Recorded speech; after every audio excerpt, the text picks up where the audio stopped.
करवा चौथ पर बस इतनी ही देर रहेगा शुभ मुहूर्त, फटाफट पहले से करके रखे तैयारी। तो चलिए जानते हैं दोस्तों आज की वीडियो में ये कितनी देर रहने वाला है हमारा शुभ मुहूर्त और पूजा का समय, और कब निकलेगा चांद ये भी जानते हैं। तो चलिए शुरू करते हैं वीडियो को।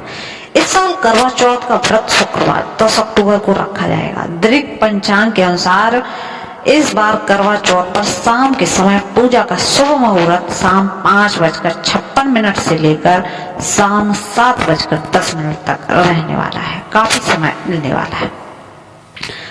हर साल कार्तिक मास के कृष्ण पक्ष की चतुर्थी तिथि को करवा चौथ का व्रत रखा जाता है। इस साल करवा चौथ का व्रत शुक्रवार 10 अक्टूबर को रखा जाएगा।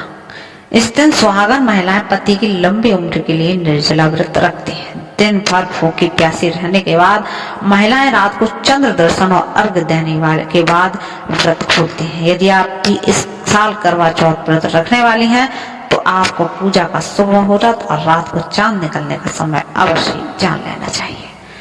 तो चलिए जानते हैं।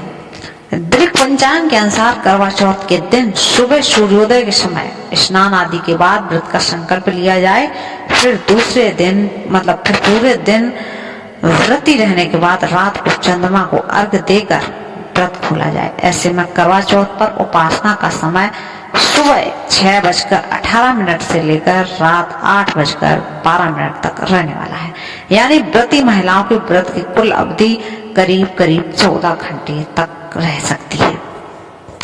तो 14 घंटे बिना खाए पिए रहने के बाद आपका चांद कब निकलेगा ये भी जान लेते हैं।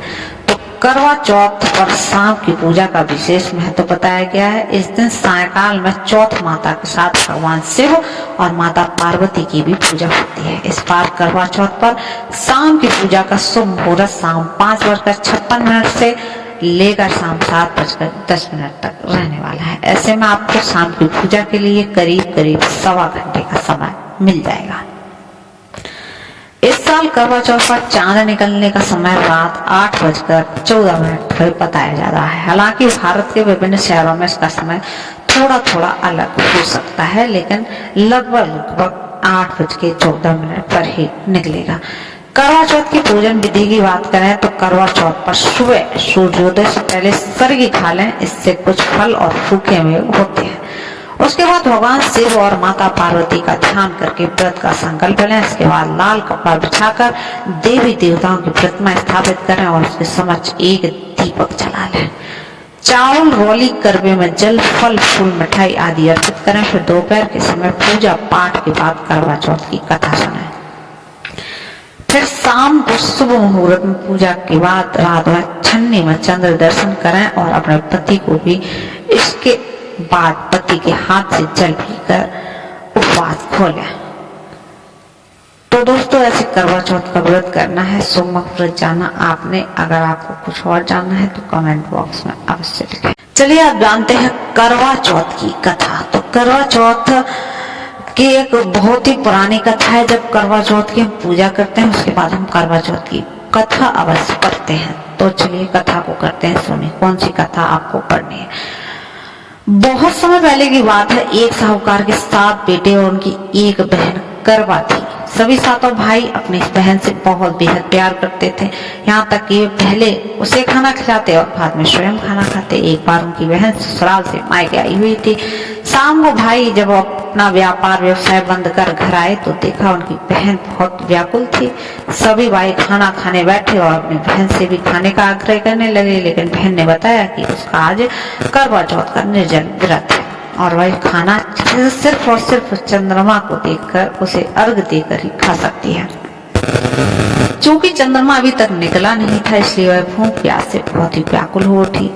सबसे छोटे भाई को अपनी बहन की हालत देखी नहीं जाती और वह पीपल के पेड़ पर एक दीपक जलाकर चलने की ओट में रख देता है और दूर से देखने पर वह ऐसा प्रतीत होता है कि जैसे चतुर्थी का चांद उदित हो रहा हो। इसके बाद भाई अपनी बहन को बताता है कि चांद निकल आया है, तुम उसे अर्घ देने के बाद भोजन कर सकती हो। बहन खुशी के मारे सीढ़ियों पर चढ़कर चांद को देखती है और उसे अर्घ देकर खाना खाने बैठ जाती है।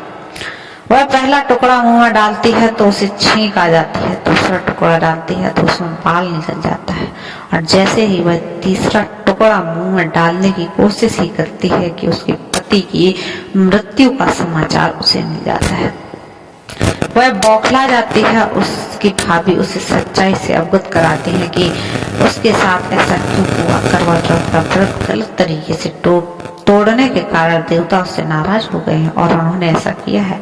सच्चाई जानने के बाद करवा निश्चय करती है कि वह अपने पति का अंतिम संस्कार नहीं होने देगी और अपने सतीत्व से उन्हें पुनर्जीवन दिलाकर रहेगी। वह पूरे साल तक अपने पति के शव के पास बैठी रहती है, उसकी देखभाल करती है, उसके ऊपर उगने वाली सुई नुमा घास को वह एकत्रित करती जाती है।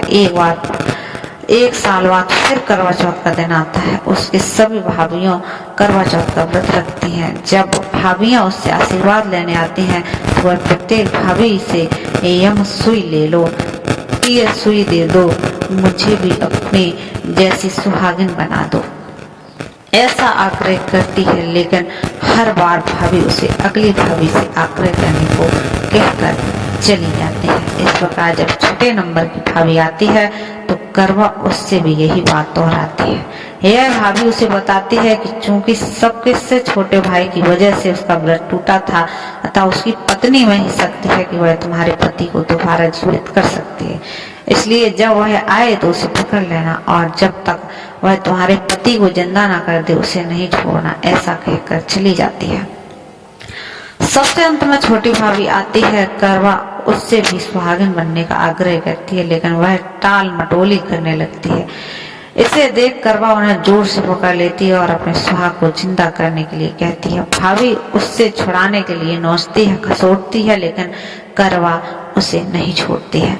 अंत में उसकी तपस्या को देख भाभी पसीज जाती है और अपनी छोटी उंगली को चीरकर उसमें से अमृत उसके पति के मुंह में डाल देती है। करवा का पति तुरंत श्री गणेश कहता हुआ उठ बैठता है। इस प्रकार प्रभु कृपा से उसकी छोटी भाभी के माध्यम से करवा को अपने सुहाग वापस मिल जाता है और श्री गणेश माँ गौरी जिस प्रकार करवा को चीट सुहाग का वरदान आपसे मिला है वैसा ही सब सुहागनों को मिले। तो दोस्तों ये करवा चौथ की कथा जो कि कहते हैं और कहीं कहीं कैलेंडर में थोड़ी सी अलग भी रहती है, तो लगभग ऐसी ही रहती है। तो ये कथा आप अवश्य करें, जो भी कथा आपके यहाँ होती है करवा चौथ के दिन।